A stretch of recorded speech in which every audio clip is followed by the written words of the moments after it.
You're being recorded, you ready? I'm not saying it. No. Well, welcome everyone. Call to order for our May 20th, 2025 park board meeting. At this time, have a roll call, please, Janice. Yes, Jose, Present. Robin, Present. Scott, Present. Dan, Here. Kristen. Here. Chuck. Here. And if we could all rise for the pledge of allegiance.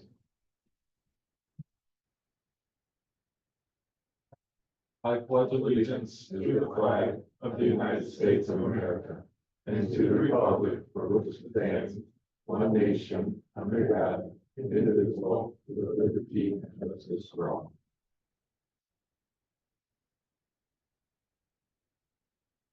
Mark, was there any public input electronically or any? We have one that I printed out, Yes. it's on the back of the letter from, in regards to Cobblestone Park, but that'll be discussed later on the agenda. We can kind of take into account there, which is so your work, but that's the only one we have submitted that. Okay. Is there any public input? Hello?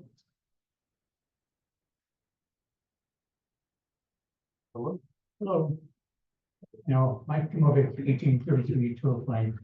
I got two questions on Centennial Park. One's a comment. Do you people know you have a poison ivy problem there?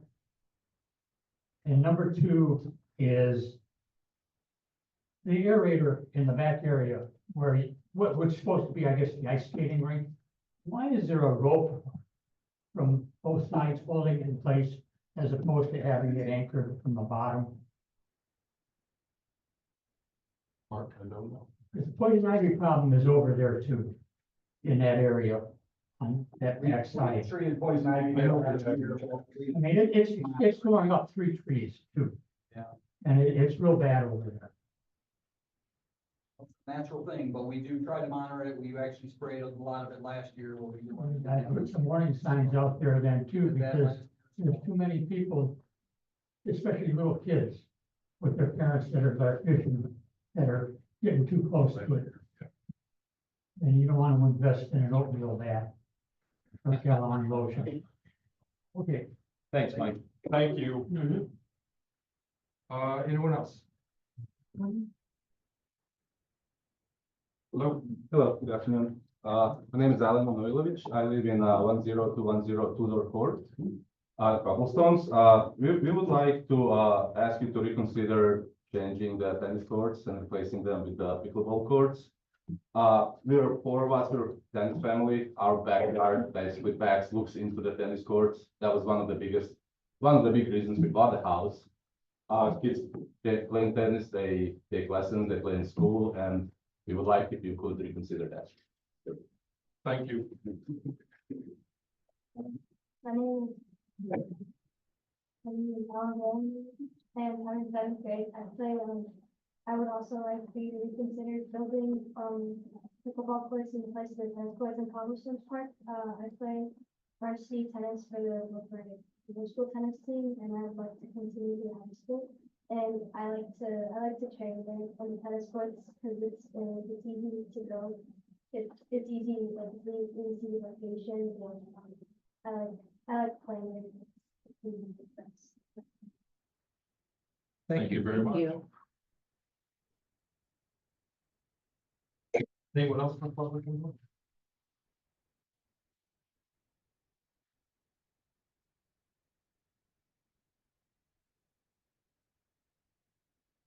Zach Boswell, 10204 Royal Court. I came for a similar topic, I think 2 meetings ago. I saw the proposed drawings for the Westlake bathroom. And from the website, the renderings that were online. And again, I would just like the board to consider, as we've been playing soccer outside through Munster Soccer Club for the last few weeks, we've been to a lot of the parks in the area, summer last year. Many of them are anchored structurally near the soccer fields that have adjacent or attached overhangs that have some type of cover. And so, you know, from the drawings on the website, again, this picture of the bathroom, you know, something again with some type of overhang where people could convene, hand out medals, meet, any type of shade cover. There's nothing in that area for any coverage for grandparents, parents, before and after the games.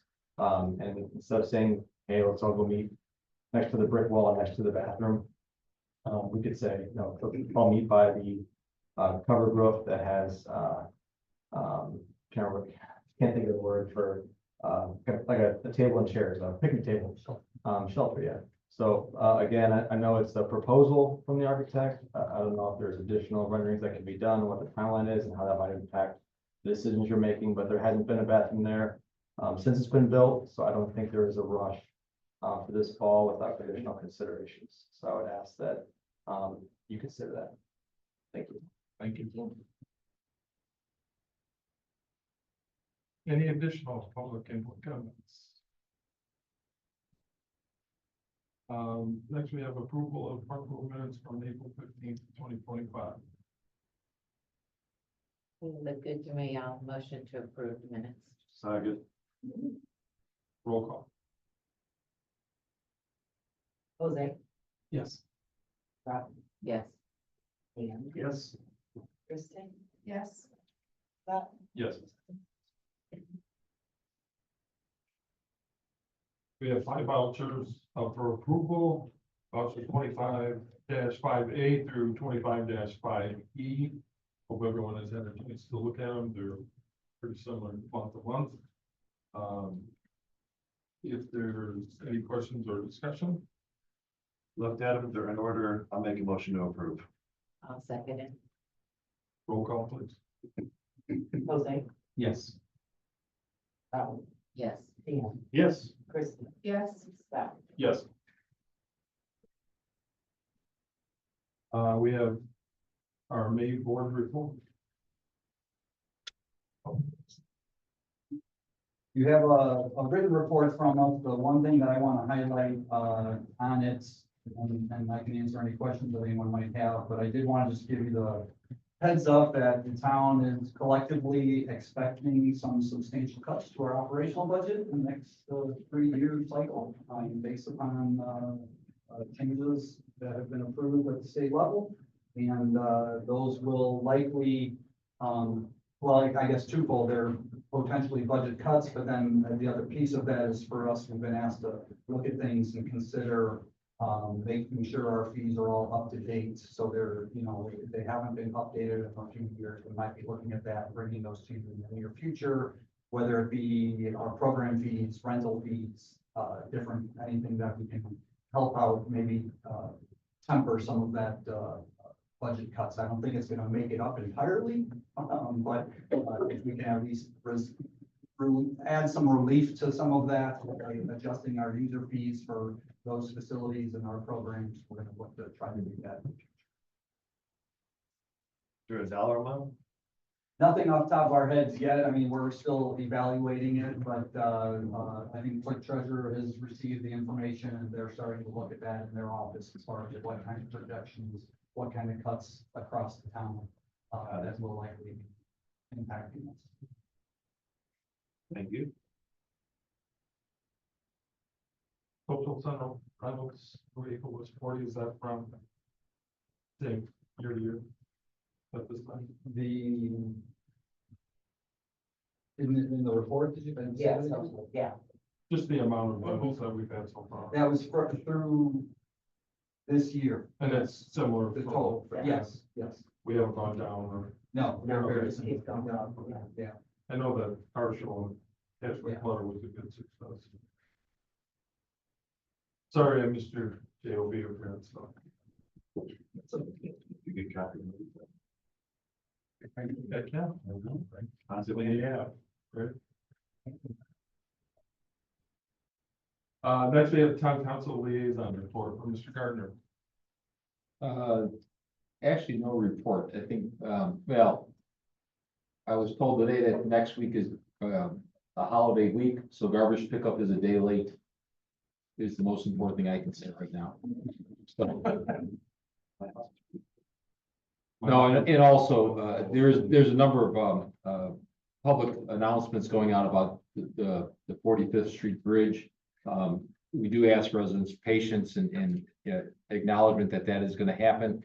Unfortunately, it's gonna be, a rough situation for the next 3-4 months, but, the good news of the road being closed, it does complete the project in a little shorter time and makes it a much safer opportunity for everybody, so. And again, for people that do like to, bike and walk, the bridge over or along 45th will be a much better walking, biking, aspect rather than the 3 or 4 foot sidewalk that was there previously, so. We just ask people's patience.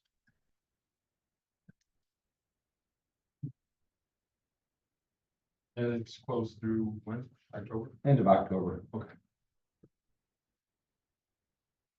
Next we have services agreement for Clubhouse Electrical Redistribution. Yes, this is a proposal from SEH, the town's engineering firm. This is a supplemental to their regular agreement that they have with the town. This is for the work that needs to be done from the planning side of it, if you will, to make sure that all the electrical that runs to that current building is taken care of, rerouted, as far as coming up with a plan, where's it gonna go to, what's gonna plug into, that kind of thing, before demolition can occur on the building. So this is a design engineering supplemental agreement with the SEH, which we bring to you with a recommendation for. So we are looking to approve. We are. Would we need something similar for plumbing or other type of utilities? No, that stuff will all be taken care of. The reason that this one is needed is because so much of the site electrical, including the fountains in the water, all the site lighting in the park, the power at the gate, the dog park gates, the parking lot lighting, the irrigation pump where we pull water out of the irrigation system. Those are all powered up through the building and those are still operational. We still have power at the building. To turn power off, we have to get those things rerouted to something else where we have active power before we can turn that off. Water has been shut off on to the building last year already.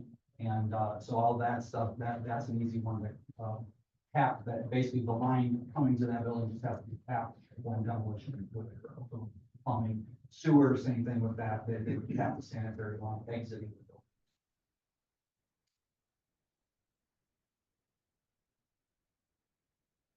I'll make the motion to approve the supplemental agreement with SEH for the electrical. Second. Roll Should we call. have the amount on that? Sure, if you'd like me to. Yeah, please. I gotta get my other glasses out. Help me out. 51,000, sorry. didn't see that. 51,000. I need to go to the optometrist. Man. Thank you. I'll Good second it. Roll call? Jose? Yes. Ron? Yes. Dan? Yes. Kristen? Yes. Scott? Yes. $51,000. It was down there.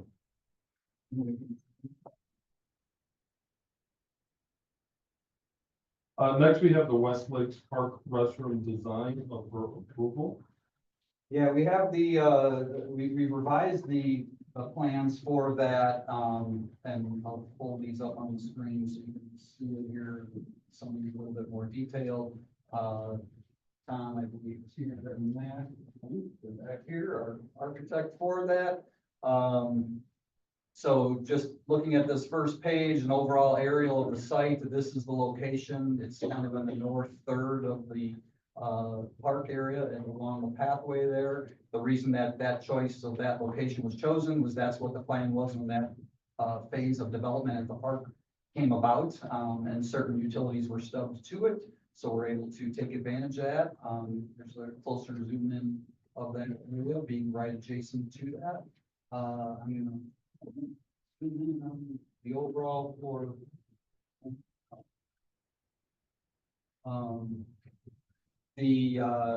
we did, after a discussion last month, we mentioned about promo use of fee. We did remove a stall in each of the washrooms to get this into the budget range that we have dollar-wise for that project.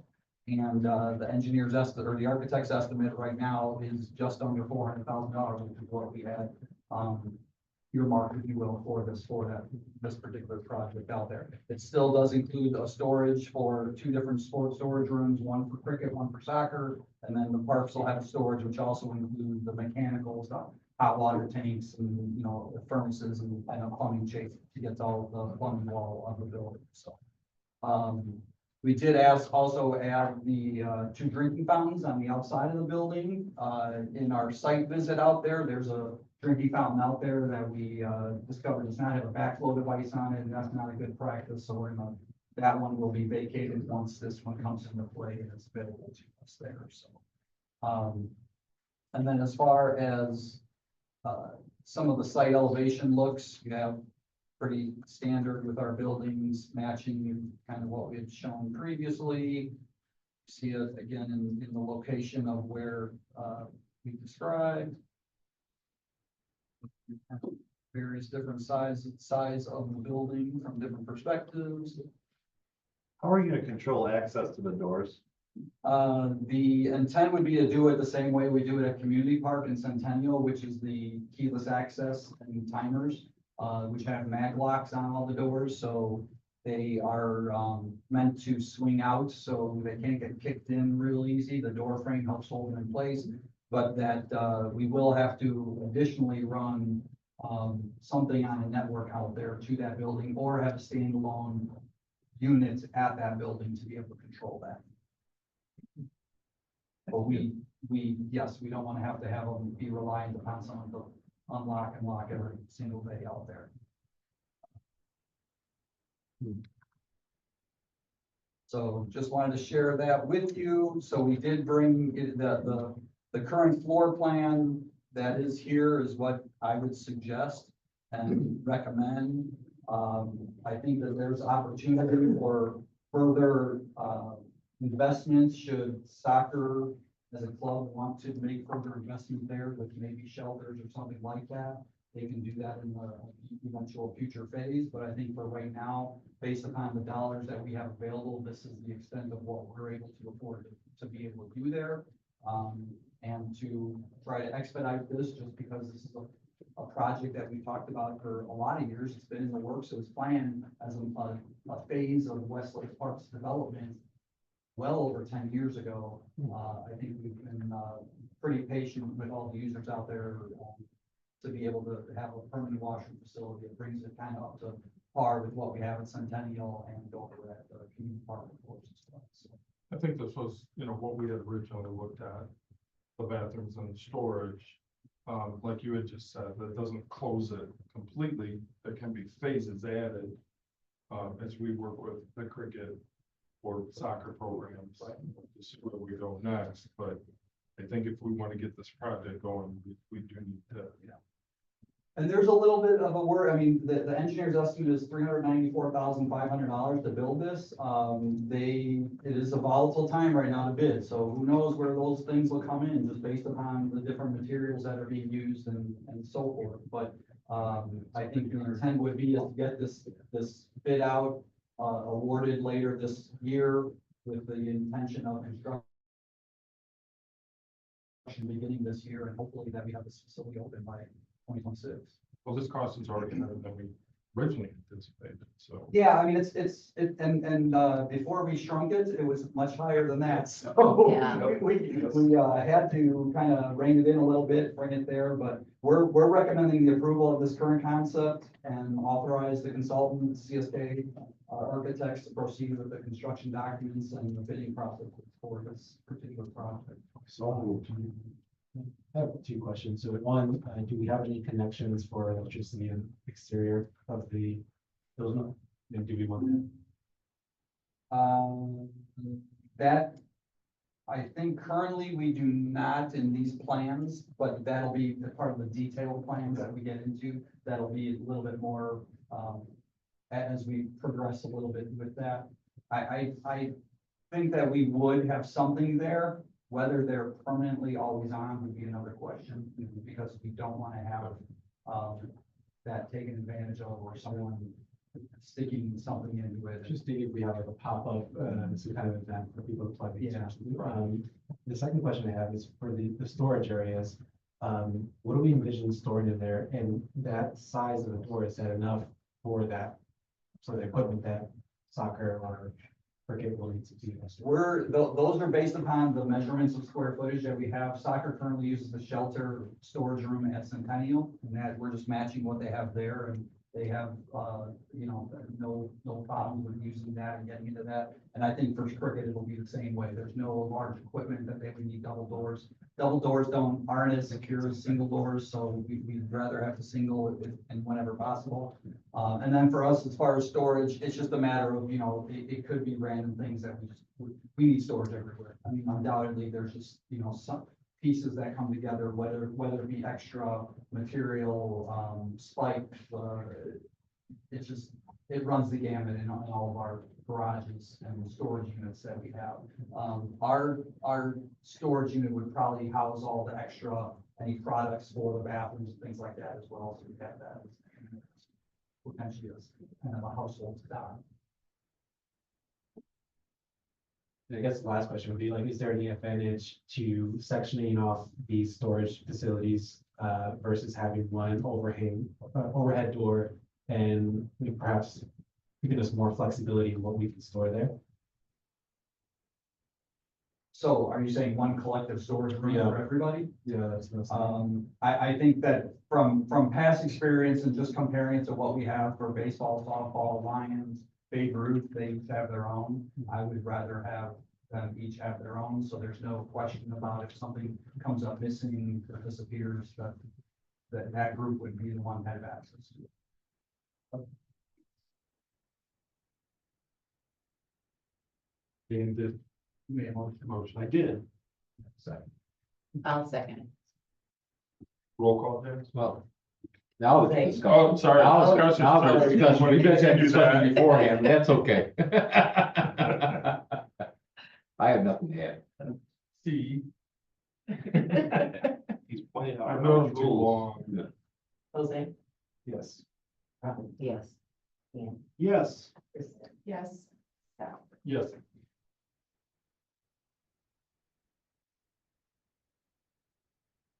Tonight we do have a school town of Munson presentation. We have Mr. Nolan, the high school principal, and Mr. Schultz, the high school athletic director. If you guys would like to come on up. And thank you for being here. Thank you for having us. Absolutely.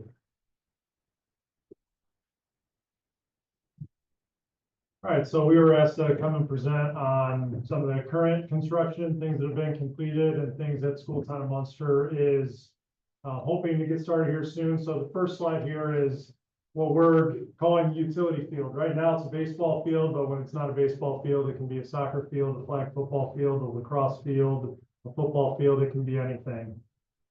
So the turf outfield is complete now, so we no longer have a swamp in right center field, which I really appreciate not having to dig holes in the outfield to drain it anymore. It is a full width, full length soccer field, so there's 60 yards width, 120 yards long, and that's accomplished by removing 2 sections of mobile fencing down the left field line, and in left field you can see those solid green corners. There's fencing that separates that from the baseball portion. Once that gets removed, again, full size soccer field. Throughout the field, throughout the outfield, there's yellow tick marks in the field. The next slide will show what some of that looks like. That allows, so there's a corner mark there. That allows our custodians to easily line the field for soccer. So we can chalk this once a week in the fall and be a practice facility for our soccer teams. They can play games there as well, but we are moving all soccer competition to the main field. So we're really excited about the flexibility of this creates. There's still some pending construction. This slide, we are going to be adding a storage building on the north side there. That's kind of an addition to the existing storage building. Adding a parking lot, as well as improving the home side bullpen and batting cage, which is currently a facility that cannot be used during night games. And we do host a lot of night games because we only have the one field. So for our freshmen and JV to play a full schedule, we do play quite a few night games. And then we are looking to add bleachers in left center. So we're really excited about what the finished product will be like. I don't have any photos of this because it's an ongoing construction site. It's a lot of dust and drywall and maybe some flooring and some tiling that's done, but the auditorium is being renovated, should be finished in July. We've created additional space for our choir program, as well as updating space for music and band. Both of those programs have grown considerably in short order. Yep, and this is kind of the debut.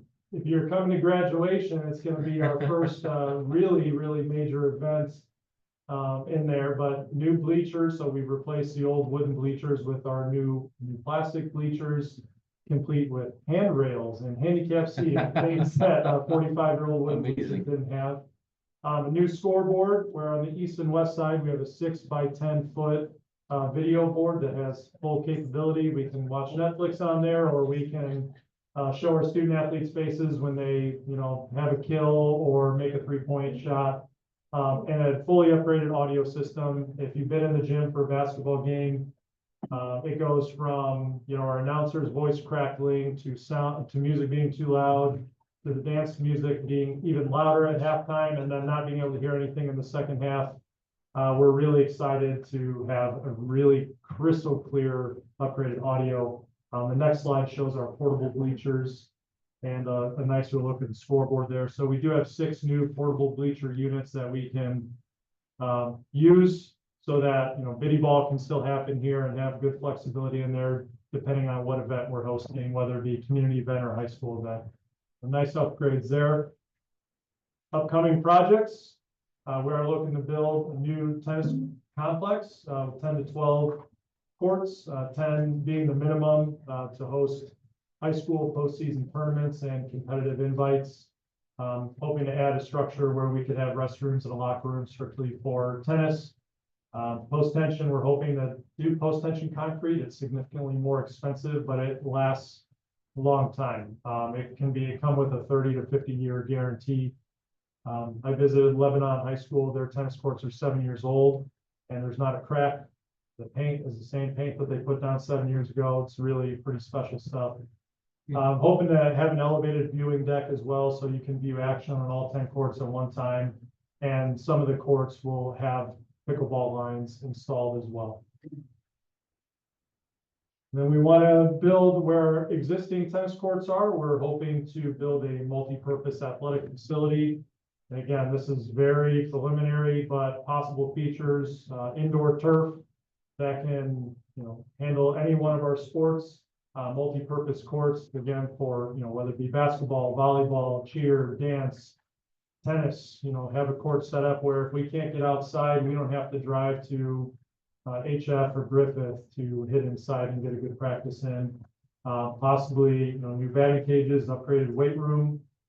Those of you that are familiar, you probably know that our weights program has really taken off, but we went from having less than 100 kids taking weight training classes during the school day. This year we had 400, and next year we're projected over 500 student athletes will be lifting during the school day. And the room is kind of at capacity, so hoping we can add there. Looking at indoor track options, locker rooms, golf simulator, and it would be great to have a larger dedicated space for our cheer and dance programs, as those have grown. And our dance program, needs kind of a dedicated space. It's really hard to come up with space for them in the winter during basketball season, because we do have 3 levels for boys and girls, and they really like getting on the gym floor so they can spread out and do their routines and play music, all that. So the next thing, we're hoping down the road, there can be some improvements for the high school softball program. As you know, that we use the park facilities, and we're very grateful for that. I can go ahead and go to the next slide. We're hoping down the road that there can be some consideration by the park board to turf one or both of the softball fields, fields A and B. And then these are just a list of conversations with, or preferences based on conversations with coaches, folks that are really interested in improving our softball facility. Having turf field, we know the flexibility that provides, but we also know that's expensive. We have lights now, so obviously want to keep those. Right now, we don't even put in the host softball sectionals because the facility just can't handle it from a parking standpoint, from a ticketing standpoint. This year, if we're fortunate enough to win the sectional, we will be hosting the regional, and I don't know exactly how we're going to tackle that, but we'll figure it out. Our dugouts, we, obviously would like to have increased storage, larger dugouts. Video scoreboard's always nice. The audio system up there it's okay. We do have to play the national anthem by holding our phone up to the microphone like this. And if you were at the games yesterday, I was hanging out the window in a windy day, holding the American flag myself. So I didn't put that on there, but hopefully something that can actually securely mount the American flag out there so we can honor our nation proudly. And then improvements for batting cage and bullpen areas. And, it'd be nice to have a nice custom windscreen out there that's a home of Munster softball. It doesn't have to say Munster High School softball, but something that people can really take pride in when they see it.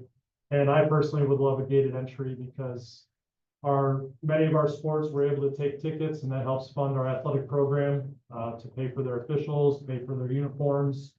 Softball is the one sport where we have a considerable number of fans at our games, but there's no way for me to take tickets without having to operate for ticket takers, and we don't have that kind of personnel, and then it would be kind of a moot point. But this year we bought $10,000 softball uniform, and they're now bringing revenue into the athletic department, so that would be a nice upgrade for us. And I imagine it would be for the parks as well if we have upgraded facilities, being able to host tournaments, things of that nature. And then I just have a series of slides of some upgraded softball facilities that have been done either in our area or done by Field Turf, which is who did the utility field. This is Lowell High School, newly upgraded. This is kind of the footprint that we'd be looking at. You can see they have double barrel bullpens, batting cages, full turf field, nice seating around, nice big dugouts. So that's a really, really nice facility if you haven't seen it yet. So you can go ahead and kind of click through the rest. This is right across the border at Evergreen Park. And if you click over to the next one, you can see kind of their baseball and softball together. But it's nice. It says Mustangs, a nice visual for everyone there. Next one. This is the Field Turf project. I know it's a university. I know it's in Georgia. But again, it's a simple facility, a simple bleacher, but really, really well done. Just kind of a classy look. Go ahead to the next slide. And then I just listed some more Field Turf projects here. Just again for visuals. Go ahead. Next one. Some of these are pretty local. Yale actually was there a year ago and got to see that facility firsthand. It's gorgeous. And then here's a nice example of a park district that's got multiple softball fields with some naming rights in there. Something that maybe we could do down the road. I know it's ambitious, but would be a major upgrade for us. Just wanted to share. What do you think a price tag would be for the softball, the minimum one, not that one? Yeah. Let's take from that one. Yeah, if you go to Like the Lowell one.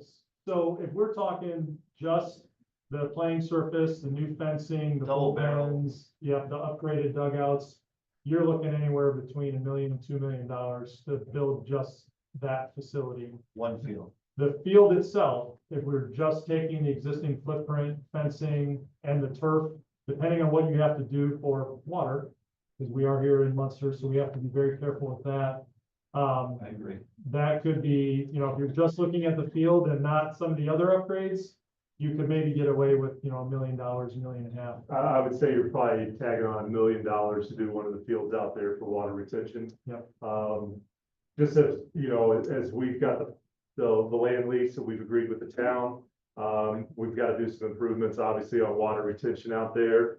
And just going out to what our outfield was for the utility field with the baseball. That was our biggest cost there, was the water retention. And the massive amount of stone we had to bring in to produce water retention and digging and such. So there were parts of that baseball field, in right field specifically, they had to elevate it 18 inches. So where a new turf install is typically 6 inches of stone, triple the stone for more than half of what they had to turf. So we had tripled the amount of water retention as Wheeler High School when they just did their baseball field. We had triple the amount of stone just to do ours, just because of water retention issues. So, and we know that's where you eat up a lot of costs in these projects. The turf is relatively cheap compared to the amount of work that goes into water retention. Can you just clarify for us too, the auditorium work versus the athletic work, two different initiatives, correct? Initially, like the high school work this is kind of the final phase of all the high school. Yeah, two different budget lines. Yeah. So the funding that we're using, I'll talk in the mic so I'm clear, I guess, not that I need it, but the project that's going on in the auditorium and the field house itself, that was funding that we already kind of set aside through our operations budget. The outfield for the baseball field, the utility field, that's off of a new bond that we just finalized last December. So, and that's coming through several bond issuance in the next few years here as we roll out to do some of these next projects. So tennis, the multi-purpose building, that's new bond money we're taking out. The money that we've got tied up in the auditorium, fine arts, and the gym and the field house was a previous project. Thank you. How soon after the tennis court complex is done, do you anticipate working on the multi-purpose facility? We haven't really talked about timelines yet. Obviously, the design phase is ongoing as we speak. As we kind of phase this out, we've got to get those tennis courts moved before we can even really determine where we can put the multi-purpose building. We've got a lot of utilities, just a backstory, all the utilities that run the high school are actually at the middle school. Our whole power center is there. All that runs underground. So we've got a lot of still exploratory work that we're working with DLA on, our contractor and design team, try to figure out where we can lay that down. We know that it's going to go between the two buildings somehow. And so first thing, we got to get the tennis courts moved. We also got to, as we stage this, worry about budget. So how much is left over in the end to do the multi-purpose building is sure going to be there. So. The multi-purpose is more indoor. Do you guys feel a need that you need more outdoor space are the band practices in the parking lot? Yeah, so I was here last week and got a nice fun round of that. We asked for some variances from a couple committees, and we're good. Planning commission, everybody's good. Nicole says I'm good, so she said we're all right. But the parking lot that we're looking to install, we asked for some variances on some town code when it comes to those islands in the parking lots. We're looking at about 100 spots out there. It's almost a full-size football field. And we're going to strike it like it was a field, and it's gated so we can control that after school so our band can practice there. But with the additional utility field, now we've got 3 full football fields out there so we can move band around a little bit more suitably. So we've got space, and I'll speak for Mike. Yeah, we'd love more space if you can find more property for us. Build Us stuff on. too. We're looking for it. That's why I'm asking. Yeah, but honestly, and you guys know, Northwest Indiana, our biggest issues is weather. In the winter months, training our athletes, and even the summers. We've dealt with a dust storm last weekend, but I think back to a couple summers ago where we had 3 weeks of fire issues from the Canadian wildfires, that we had to move practices and cancel practices. We have heat issues. We have to have a place to keep our athletes training. So indoor space is pivotal. And then you guys know how fast that field house currently fills up with after school events. So yeah, outdoor space is needed, but we need some indoor space too. And we hope, we can't use facilities on Sundays, and we carte blanche those over to town in many ways. So, with a multi-purpose building with some indoor turf, we could look at, opportunities again for biddy ball and our town sports to use our facilities in the evenings, late in the evenings and Sundays where we're not there. So, thank you.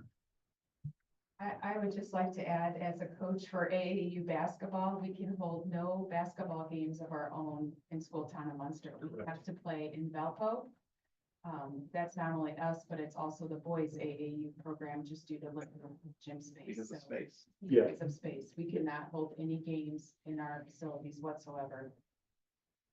So we're extremely limited on space when it comes to our lower level league stuff across the town. I know other communities in the area use soccer practices indoor throughout the winters, and has some more opportunities to do those things.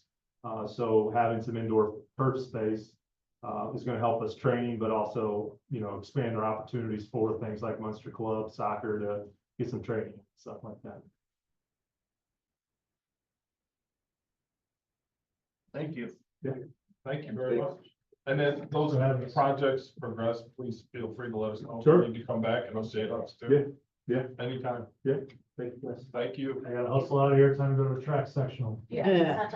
You got a baseball game too. We got somebody else. Thank you. Thank you again. Next item for discussion is the Cobblestone Park pickleball. So we had discussed this a few months back and we were wanting to get some additional information which came in. So SDH, the town's engineer, gave us some additional information which I wanted to collectively present to you. So they gave us an option. We had previously discussed about taking the 2 tennis courts and turning them into potentially either 3 pickleball courts or an option of 6 pickleball courts, which would fit on the existing area of what's currently tennis there.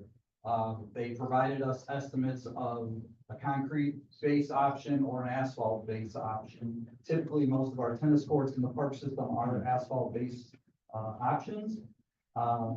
They also gave us that we asked them to look at some additional parking.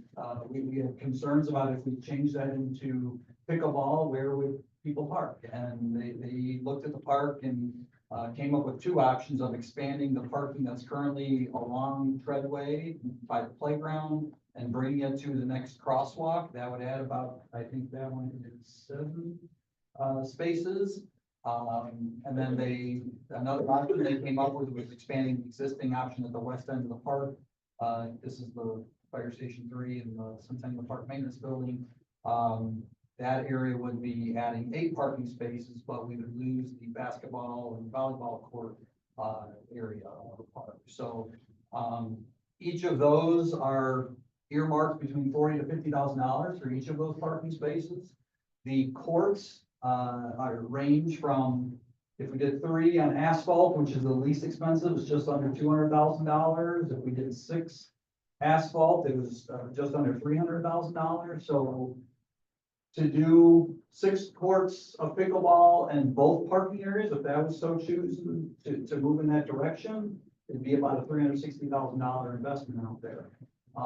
We currently have $60,000 budgeted for this. Well, and it's available for us, I should say. We didn't budget for this in particular. We had budgeted for removal of the courts and resurfacing of the basketball volleyball. That was only collectively at $60,000. So right now, depending on if there's a preferred course of action, we could, we would ultimately have to kind of table this and just push this into next year, hopefully for bonding. When the bonding projects come, when the call out is made for the bond issue for late this year, which is usually available for next year, we'd have to put in additional funds for this particular site based upon if you have a preferred option here of which way we would like to go. So this can't happen next year, this year. This is not gonna happen this year. We do not have the money for this year. Could we do the parking this year? It We could appears, do 1 parking lot this year. because it appears as though there's a need for that. There could be, yeah. I mean, I think that. And maybe we can then work on maybe possibly doing a hybrid tennis, pickleball, Right. because we don't have the money to do it this year anyways. Right. I don't want to rush into something. I don't play tennis or pickleball. My knees thank me for that very much. So, Can I ask a question just to refresh my memory, since we talked about this some time ago, is that originally we talked about removing the tennis courts just due to the fact that they were low usage. Was one of our main issues in the maintenance of those courts. And we've had multiple times of problems. repairs. Yeah. Problems since they were built. became a dog thing. Yeah, the Several dogs were a big Yeah. problem. Dogs are a big problem. The issue regarding parking out there, is that mainly because of Pop Warner football and lacrosse practice? And baseball, right? Between the 3. So those groups of baseball- So baseball lacrosse, is, Pop Warner.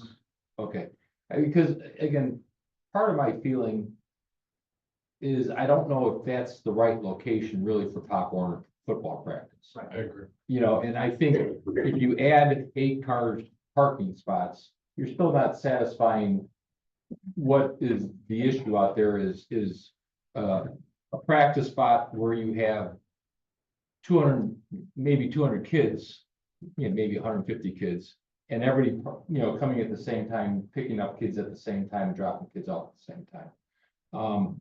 So again, part of me says that I'm not so sure that adding parking is alleviating the problem that you're having. Not on the number of spots. Yeah, for And sure. I think the concern where on parking that we brought up was if we change to 6 pickleball courts, based upon the use of the pickleball courts at White Oak Park, I'd expect these 6 courts to be used pretty heavily. And at that point, that's where if you have just a couple on each court playing, if they each drove themselves, that's 12 more cars. There's barely 12 parking spots between both lots there at this point. And try to keep them off a treadway, And trying to keep them off. because that becomes narrow then. Yeah. And then you have people darting between the cars. Right. So I think that was kind of looked at from that perspective, but I agree with you, Chuck. I mean, we've really only put lacrosse and Pop Warner out there because of lack of any other opportunity to put them out and elsewhere in our park system. Yeah. They used to be, Pop Warner used to be at Frank Hammond, that had its own issues. Some of the area there is very wet. We have, it overlaps with the baseball and softball use fields there. Lacrosse has been bumped around here and there. Their numbers kind of come and go. The high school level seems to be, the high school seems to be taking on lacrosse. They're going to concentrate on the youth level now. But yeah, you're right. I mean, I guess it's just an overall concern. It happens every year. It's much like the high school's talking about, or trying to program and plan for this. And I guess it's the opportunity to work with the high school on partnership. If they're putting more turf fields in, or if we have to look at more turf fields, so we have more year-round usage, or, you know, that's something I guess I would like to kind of encourage the thought process. Again, how that works out, where and when, and, you know, again, you do have some nice big areas, but again, they get used a lot, you know, White Oak, Stewart's, and Westlakes Beach. You know, those are nice big spots, but those get used a lot. And I guess it also then really earmarks the agreements that we have with the various groups. You know, at a certain time, what are the groups that have priority usage, you know, with the different fields? And I think you've done a good job of really narrowing that down, but it is something that's an ongoing basis of, you know, with the advent of additional all-star teams and travel teams, and, you know, again, it's just an ongoing challenge. Space. Yeah. Space. So again, I think, and again, the more that we can reach out and work with the school on that kind of stuff helps too, so. I think I had originally come into the meeting looking at possibly 4 courts for pickleball before we had public input in regards to tennis. Keeping those courts. There's a new pickleball court area in Lansing. They have 4 courts. I like Dan's idea too of hybrid, where it could be tennis or pickleball. I'm still, and I will tell you as a father of someone who plays volleyball and basketball, the same child, still not convinced that that area where the basketball and volleyball is utilized enough because of the shape of that. It would have to at some point soon be redone anyway. Could 3 pickleball courts go there? I mean, pickleball courts, if you look, they're utilized during the day mostly. And I'm not being ageist here, but by retired people. At night, they're really not playing pickleball as much, although they do. I know, Janice, you're gonna get me for that comment. Yeah, White Um, Oak Park gets used. But maybe we put pickleball courts there and just put 3 instead. The key is gonna be the layout, Right. What the negative comment that we have repeatedly heard at White Oak is that we laid them out the wrong way. They're laid out east-west, they should be north-south, which is. And you would have to put it east-west there. In this location, you probably have to Yeah. put them east-west, but it's also a matter of, I think that pickleball is here to stay. They're growing, lots of communities are adding them.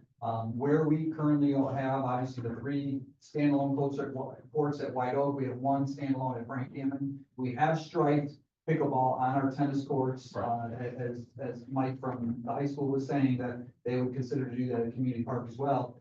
So that does meet some of that need that's out there. I think that, 6 courts together can become a regional attraction. And that would be my concern about fitting that into Cobblestone's Park, because it really is Yeah, ultimately. and there's a large group that travels to other parks to play They this. will go there. There's They're fine games, so. tournaments. Yeah. So, Well, but we'll go. so, I think we're all kind of in the same boat, like the high school, if we had to do it all over again, I don't know that we'd all build things the same way we had if we all had that future, ball to look into, but now we're all in a position where we have limited space, we have different needs, and we have limited, money. So it's making the most of what we have. I mean, I still go back to Beach Park, and I know this is Beach Park, I feel like is an underutilized park. It has a very large parking lot in that back, a good sized parking lot in comparison to what you see at Cobblestone, which is a traffic issue and a safety issue more so than it would be at Beach. And just looking at how that park is utilized, I feel like maybe we could take a quick step back and think strategically, because again, Cobblestone, I'm with Dan about the hybrid courts out there, and if there's a need out there for a family, and that's why they purchased a home closer to tennis courts, I don't want to dismiss that. I'd like to at least consider that option. But I think we need to think strategically, like, again, like we've talked about, where are we going? Does this make the most sense now, or is it in the future, especially Beach Park? Again, I look at that park when we go there to play softball, and it's pretty not in the best of shape. Some of the areas, it's maintained, please don't get me wrong, I'm not, they do a great job maintaining it, but we definitely have some water out there standing in the softball area, the soccer area. It's used a lot too, so I just think maybe we go back to that sense of maybe we rethink some of those things again, or reconsider it a little bit. I think so. I think you guys in your presentation, multi-purpose. We have to look at that, especially with space available to us in parks throughout town. I've said it to many people over and over, we have 10 pounds of potatoes and 5 pounds I of said it today. bag of our park system. Exactly. Yes. We are overcrowded in all of our parks. We're jamming things in there. Because we don't have the space to meet everybody's needs, we're doing the best we can with what we have. Unfortunately, that wear and tears on everything. There are many parks that have water issues. I mean, the majority of our parks. And honestly, I think there's at least one person on the board, I would imagine, who'd rather have park water issues than basement water issues. I'm okay. Yeah, but allow me to keep my job. Okay. Dan, are you familiar with underwater, water retention areas and stuff like that? They're hard to keep maintained. Okay. Just like we have at Centennial, we have the forest pavement, but because we have winters and we have dust storms, and we have everything else, it just clogs up the little pores, and unless you maintain them, it just doesn't really, I mean, it sounds good. Yeah. But I don't think our area sounds good. Well, I saw it put up in, I think it was Wilmette on their baseball field, their park field. And again, I had not talked to them since. It's been about 3 or 4 years. It just dawned on me when Mr. Nolan was talking too, that again, it certainly always sounds like a nice idea, but then there's huge costs in that too. And I'm sure there's a lot of other factors. I just thought I mean, Yeah. honestly, I mean, all the water from Community Park goes right into what, Schoon Ditch, and it's at the mercy of Hart Ditch down the way, so. It sits there, it floods a little road on Fisher and the road between the parking garage at the hospital, and then when everything catches up, then it comes down, so. understand. Okay. I mean, so ultimately, as far as Cobblestone goes, we really can't do anything right now anyway, so it's something food for thought. And then I think as we get into these further discussions and based upon where we have a lot of kind of irons in the fire as far as capital projects go. And we're gonna have to probably prioritize these because there's, my assumption is there's not gonna be enough to do everything. And obviously, we have a really big one now at Centennial that's being worked on, and that may be the only one.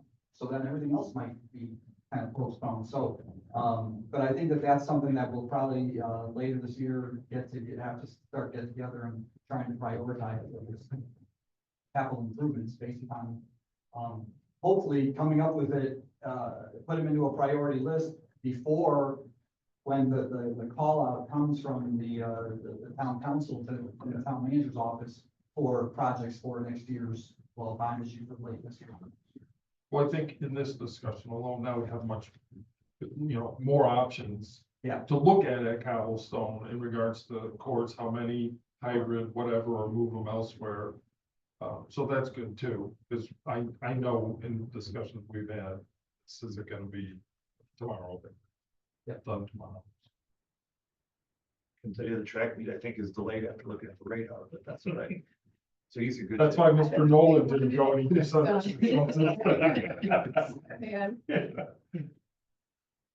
We have golf course management agreement discussion. So I just wanted to bring this up and put it on your radar. There are two agreements with the town and Centennial Park Golf Management that will expire in the next 10 months. So we have one for concessions. That one expires at the end of this calendar year, December 31st. That includes the pool concession stand, the Triple Play Cafe, and the Babe Ruth concessions if it's not being operated by Babe Ruth. The golf course management agreement expires March 31st of next year, so right before next year's golf season. That agreement covers the operations and maintenance of the golf course shelter, that's there, that's the new shelter, I'll call it. The golf driving range, the golf shanty building where the ball machines are at, and the golf pro shop itself, which includes a liquor license for all of Centennial Park. So I wanted to share with you that the clerk's treasurer's office has indicated in the past that having a management company is better than the town operating these things. There's definitely some substantial challenges when we're dealing direct with concession items and liquor. So that I think those are two big keys that we prefer to be under management by somebody else. But wanted to kind of get your direction on a suggested course of action. What I'm going to suggest is that we put together an RFP seeking management companies, including the current contractor, to see what kind of responses we get as far as, and put it out there to include. I think we would prefer that it includes concessions and the golf all in one, to deal with one management company rather than two separate ones. Could be two, but I think it makes it a little bit easier to have it together. It's one, but just want to get your feedback before we start compiling something and bring to you for the future. Awesome. What does our current agreement say? Our current agreement allow for the renegotiation or I mean, I know we're a public entity, so I'm assuming we just have to bid it. Maybe that's a legal question. So. Yeah, we have to look at that to double check. I mean, I think it allows us, I think I believe it automatically will continue. Right, without anything. Without any action. So, but I think that action has to occur 90 days prior to it expiring. So count back 90 days, that means golf and calendar year, that means concessions is September-ish.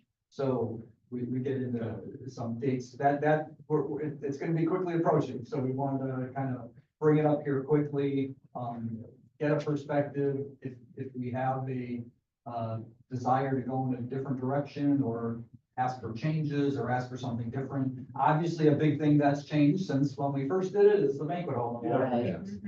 So I think to be fair to any contractor, whether it be our current one or not, we need to make sure that that's included. They did, as a reminder, when that closed, we did adjust the fee to the company that we cover them. That is paid to them for the operational management. That was reduced when because they lost that aspect of it, and so that reduced the amount of work that they had to do for them. So that is something that the current management group did for us back a couple weeks ago. Okay, Well, if we have to bid it out, I'd rather start earlier than later. try to squeeze it until that September. That'd be no fun. Yeah. I will work together. I'll probably be working with Nicole on this just to see as far as, have her review, if, kind of draft an RFP. It'll be probably similar to what we originally put out 10 years ago. If you're not aware, we've had them for 2 5-year terms. So this is winding down the 10-year of that. So, I guess my thoughts also though is to be a little bit flexible with the concessions aspect of it. I think when the group was running a banquet hall and had additional people, I think the park department has to really look at what's kind of operation is going on with concessions in Community Park. There was a time 5-6 years ago that Community Park did host some girls softball tournaments and things like that. And those softball tournaments, I don't think are happening anymore. They're not. You know, so I do think there's, you know, and do you make a lot of money off of nightly softball games, girls softball, Little League, Babe Ruth? You really don't.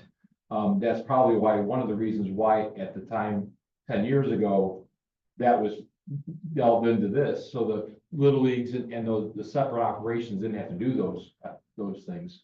But I would caution that that's in a typical golf course operation, they probably are not as well versed into just doing the small 1s and 2s concession stand operations. But this is, again, just something to kind of consider when you're putting in the RFP and the wording of it all. And that's a good point, because obviously when they were open and when they initially took it on, the chef who handled all the food and beverage, and that's who ran concessions. Once that closed and that position was eliminated, it was shifted to the general manager of the facility. So that became a more challenging aspect for them. And I know some organizations want to take over. I mean, when I was with Babe Ruth, we built the addition on to the existing press box to do it. I mean, it's a lot of work. Yes. That's just, yeah. One word answer is yes. But some people, I mean, you can make money off of it. But you gotta have the dedicated parents to house it. Mandating volunteers. I would separate, I mean, honestly, I would separate golf management and concessions. And if you don't get the concessions, I agree.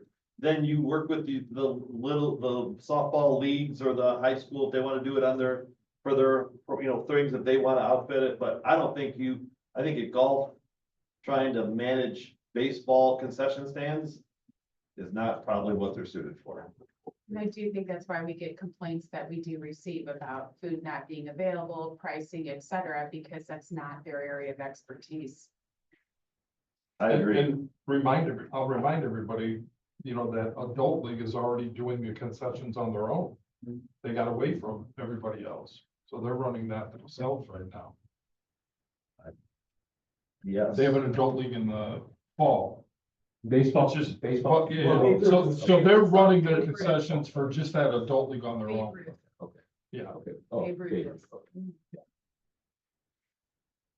I would separate, and that's my. I will take a personal- stand I think it would on be easier. and bring that to you, hopefully, hopefully by next week. We might even get more bids too, if we do separate them. Right. Golf management company would say, okay, I don't want any part of that, so Right. I love this part, For sure. I do think when you start getting into the golf course management stuff, there's probably 2, maybe 3 Yeah. big companies that are out there. There's not a lot of people that do that kind of work, but again, I think it is good to announce it and kind of see what's out there. And again, I think it's also valuable for the board to see what the RFP is, what kind of things, you should be looking at, yeah. I think we do have. All right, we'll take a stand with that and,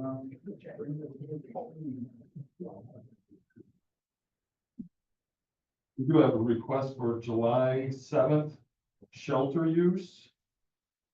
Yeah, this is someone had called an out-of-town camp from up in Michigan that wanted to come down with 500 people, girls ages 12 to 18, that they have the summer camp, and they found Centennial Park online and said, oh, great, we want to come down and have this picnic there, have dinner time there in the park. I'm a little nervous because it's the Monday after July. I'll make the motion that we don't allow that to happen because staff will be busy. They've got a lot of things going on that weekend and we've got 500 people going into a park that probably can't accommodate it. Right. It's just too much. It's too much. So Yeah, I'll say buses, it. everything. It's so much. I made the motion, so they could be, those 500 people can be mad at me. But don't give them my address. I'll second. I mean, I don't know if it's too late for that. I have questions about it before. You can do a second and then it's. No, So Yeah. It's a motion, second, and discussion. now you can. move it to the Okay. discussion. All right, great. I guess like, do we think? So I see this as an opportunity for like businesses around there. So like, I think that there's some, opportunities to say like, hey, if you have an influx of people coming to visit, that's good for Munster in general. What are the actual like risks? Obviously, like it's a big weekend, but if we have an increase in security deposit or some other kind of cleaning fee or something, are there any bigger risks? I'm worried about us getting the park clean after a holiday weekend. And that's not necessarily from anybody who would be formally reserving any facility. So that's just general park use, whether that's, just, overuse of the bathroom facilities, garbage cans overflowing because fireworks weekend, and people just start shooting them everywhere and leaving them behind and getting through the park and cleaning that up. And having a big, we've set maximums on all of our shelters at, according to the seating capacities, and that would be, for each of them out there, it's set at 100. So 200, we could, we're talking about more than doubling that. The seating capacity, I mean, if they're coming with dinner, that's just food and garbage, and so they're going to be leaving that stuff behind. And if they're bringing their own, to your point of Yeah. how much do they go into our business and stuff, Yeah, they're bringing their own, right? Gross. Yeah, and the age group too. I mean, because it'd be something you guys are taking action on, I threw out the idea of a fee if we wanted to charge something, but I mean, realistically, it could be anything. You could say it's $5,000 for, if they want to do it, they would consider to do that, but, I don't think that that day or, even later that week would give us a little bit easier opportunity to get back to the park to the way people expect it. The other thing that I'll tell you that we've heard in the office over and over is anytime there's large, big functions, residents are always happy with that. I mean, that you're talking 500 people, that's at least 10 buses pulling into that parking lot. And, how during the evening, when a lot of people are out just taking that evening walk, how crowded it becomes. Yes, I agree that, if it's all strictly about, trying to make every penny we can, sure, have it. And they get what they get. I mean, whether it's partially cleaned or not, but I think that at that point, I think that, that the costs that are, that could come into the department are negligible compared to the amount of work. Because we have a reputation, I wouldn't want to have them come in and have a negative experience with us and then not stick with this organization or those people who come. Could we redirect them to community park? I'm just curious. I mean, I don't know what the attraction is for Centennial, why they want to. They go there, found but- Centennial online. I've offered them, I pointed out many other facilities in Northwest Indiana, Northern Indiana, anywhere from the state line to South Bend, larger like county level parks and, state and federal national parks in our area and different facilities as options for them to look into, just for them to be aware of. They didn't bring up community, they were specifically asking for Centennial, we could offer that, we would still need board That way we still make permission for money. them to consider to We do have a that. parking lot that can manage buses and. On a Monday, I'm not sure what other scheduled activities would be in the park, I mean, those aren't permitted days for baseball and softball out there. I don't know off the top of my head if the social center would have a reservation that evening. It probably has a use, but, Maybe you could let us know if that's an option, just so we don't have to, we're all sitting here talking about money, and then to turn away a group. I hate to not at least consider it if that's an option too. I do think, but the other concern is on July 3rd, we have all our staff working overtime, and then July 4th, they have to come and clean up everything that happened on July 3rd. And so July 5th is actually the first day that they come back and start working, so their total dedication that day is to clean up the park. And they're off the whole weekend. Or not even off the whole weekend, they were actually working the holidays on July 3rd.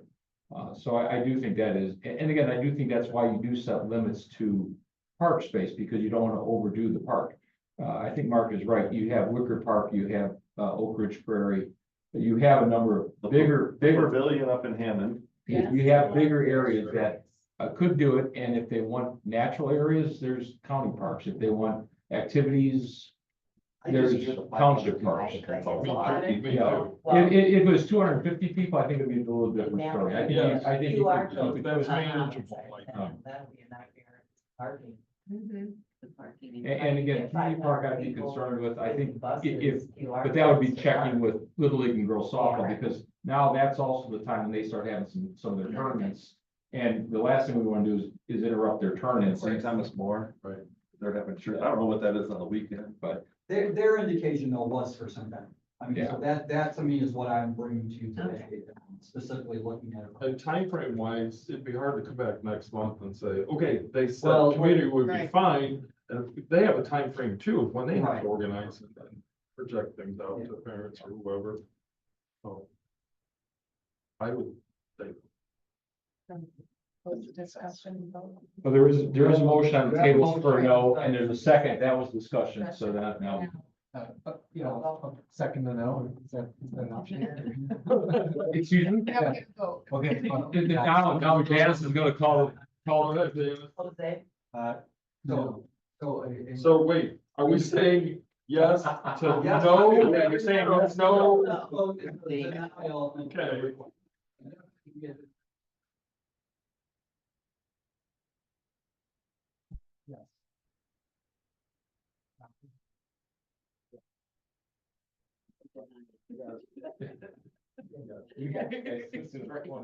Yes. Yeah. Here. You guys are invited for free ice cream on Right. the end of the line, 5 other people. Our final item before we adjourn is the surplus furniture item. Yes, these are all items that are out at the clubhouse that are no longer, we've identified them as no longer needed by the department and they're considered surplus. They're original to the building when it came about, so if you put a value to it collectively, this is not above that $5,000 threshold that would require a bidding purposes here. But we would ask for a motion to declare them as surplus and allow us to dispose of them. We have had an indication from School Town of Munster who would like to have them, and they would put them to use in that remodel auditorium area. I will make the motion to declare it surplus. I'll second. Roll call, please. Jose? Yes. Yes. Andy? Yes. Christie? I think I should abstain. What, did one of you? You're just saying. No, I'm not. They're just- But the school, there's no other chair. Beneficial to our school district. I Right. recommend it. Thank you. You can see what I'm sitting in. I know, right? He's sitting pretty in, In that couch from 1997. guys. Don't be jealous. Yes. We'll be watching. Mhm. This time we are at adjournment. Before you consider, I just wanted, just to remind you, we have the next meeting on Tuesday, Yes. June 17th, but there's also the next work study session, Yep. Tuesday, June 3rd. And hopefully everybody got that email from Janice today. Yeah, so And is that via video? Are that'll be here, I believe, Catherine will be. Oh, got it. Yeah, but I will confirm. All right. We got a motion to adjourn. Second. We are adjourned. Aye. Thank you. Aye. Where are the people coming from? We're in Michigan, Where in Michigan are they coming from? South. South Haven. They wouldn't be spending it overnight. No. They'd be coming here and then going back. Yes. 2.5 hours away, probably so.